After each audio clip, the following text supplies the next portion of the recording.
KWalker invited me as he shared on how he was released from the bondage, and now I've been delivered myself for 24 plus years. And it's amazing that there's so many people that are still doing the same thing that we used to do. And I'm just grateful to be here to make a difference. Now, Bishop Campbell, we have a minute for you to sort of make some statements, and then we'll come back to you during the second segment and start with you. But say who you are over the last minute that we have here, Yes. Bishop Campbell, and then we'll come back to you. I also want to thank you, Dr. Haney, for allowing me to be here. My name is Bishop Marcus Campbell. I'm the pastor of the Mount Carmel Missionary Baptist Church located at 1032 Monroe Street, and founder and CEO of the Gentlemen and Not Gangster Juvenile Mentoring Program that we have here in Nashville, Tennessee. And so quite a bit has been done in reference to that particular program, and I think that the three of you bring some excellent information in reference to how we might be able to deal with some of the challenges that are facing our young people today. And so we're going to take our first commercial break, and we'll be back with our audience following this very, very short commercial break.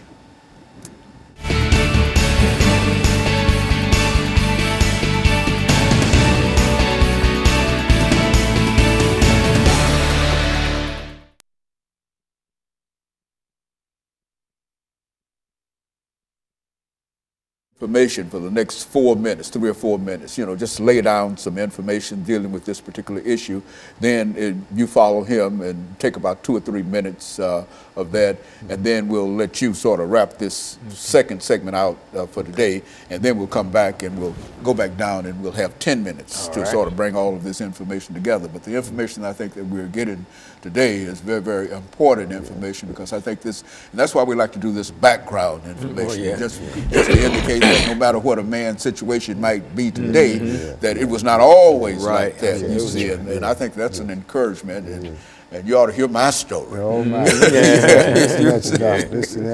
ought to hear my story. I was a military brat in a real sense, with my father overseas, and he was an Air Force person and whatever. My family, my mother and everybody was there, and I was 18 years old in Paris, France. Running wild.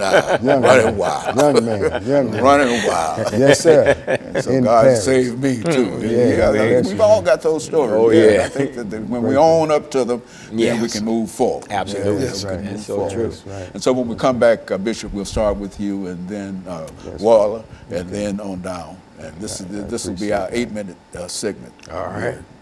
Is this the 8-minute segment? Yeah, this is the 8-minute segment. That's all right.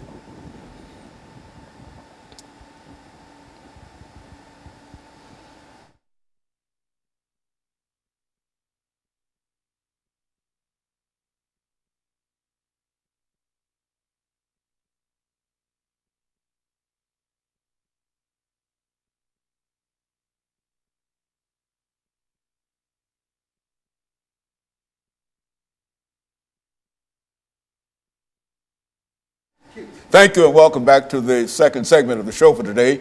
The topic is the dilemma of the African-American male, and we're fortunate to have with us Pastor KWalker, Reverend Waller, and Bishop Campbell. And, of course, Bishop Campbell, I think the end of the first segment, we got a little information from you, but what I'd like for you to do during this second segment is to take some time to talk about some of the challenges that you think that our young people are facing, and how you would like to see some of these things resolved. And then Reverend Waller will have an opportunity, and then Pastor Walker, and we'll be able to sort of cover the 8 minutes of this particular segment. Yes, sir. Dr. Haney, dealing with the organization that we have, Gentlemen and Not Gangsters, dealing with the juveniles that do come through the program, one thing that we do notice is that we have an economic dilemma.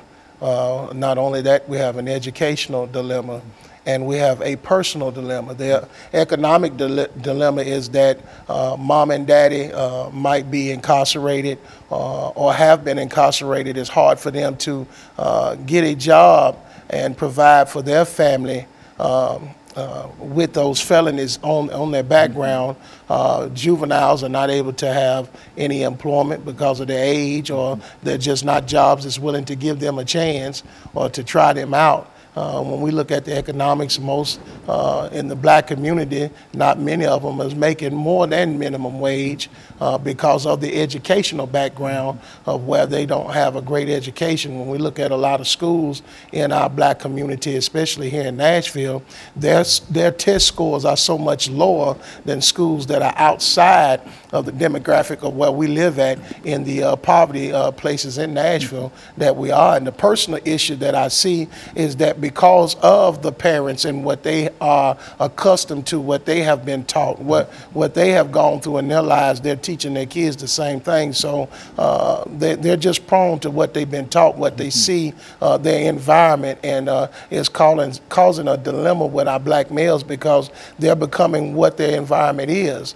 And I just believe if we had a better economical system for our black community with great educational background there to support them to be able to get their economical ways together, I think the personal problem with the parenting and the child would be totally different. But that's what we deal with a lot of times. We find that the parents are not as involved and engaged in their life as they should be. We care more for the kids than they do. They drop them off at the front door, they leave them. They don't come inside to see what the program is about. A lot of times they might not even drop them off. They give them a little bit of bus fare and tell them to get there the best way they can. So I think there's a big overall picture that we can't just key in on one point dealing with the dilemma with our young black males in America. You know, Bishop Campbell, what I'd like to understand, and perhaps you might be able to give us some information in reference to this, do you think it would be cost effective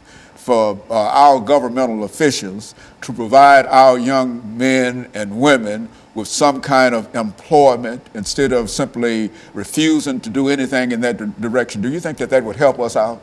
It would help us greatly. You know, being in the faith-based community, we have a saying of what we say is the idle mind is the devil's workshop.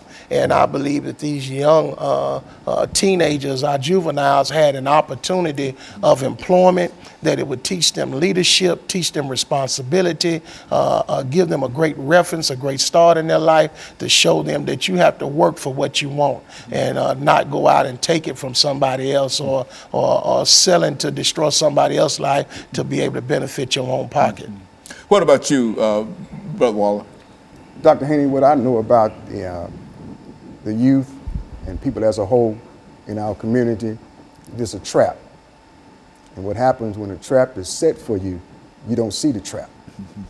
And once you're captured into the trap, such as I was, I didn't even know I was in a trap because the things that I was trapped in was attractive. So we have to be mindful of what we do in front of others. People were doing things that had my attention, and it caused me to desire to be into what they were doing. And after doing so, and then got captured, it was like, this is a wonderful thing. I'm getting high, I'm getting money, I understand the language, but it's one thing that I didn't know, and that is that the trap was so powerful that once you get in it, there's an enemy, and you have to do his will. And I was that person that came to my senses, as the Word of God says, after you had come to your senses and escaped the snare, the trap of the devil, having been taken captive by him to do his will. So once a person is trapped, they're going to do his will.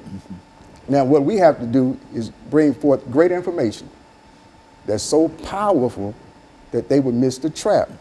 Now, after I was released from the bondage that I was in, I was told to go back to my community in which I had made so effective in the unrighteous path that people followed me, admired what I was doing, but I was in a trap. So I called so many people to be in a trap with me, and he's sending me right back out there to get the people that's still out there out of the trap. And that's my responsibility. And I've written a book that's entitled Still High, one of the greatest books that I think that can help our communities and get people back into the swing of what we really need. And that's my desire, and that's why I'm out in the streets. New Way Outreach Ministry is a ministry that reaches out. Don't be inside of the building. I'm outside where the people are.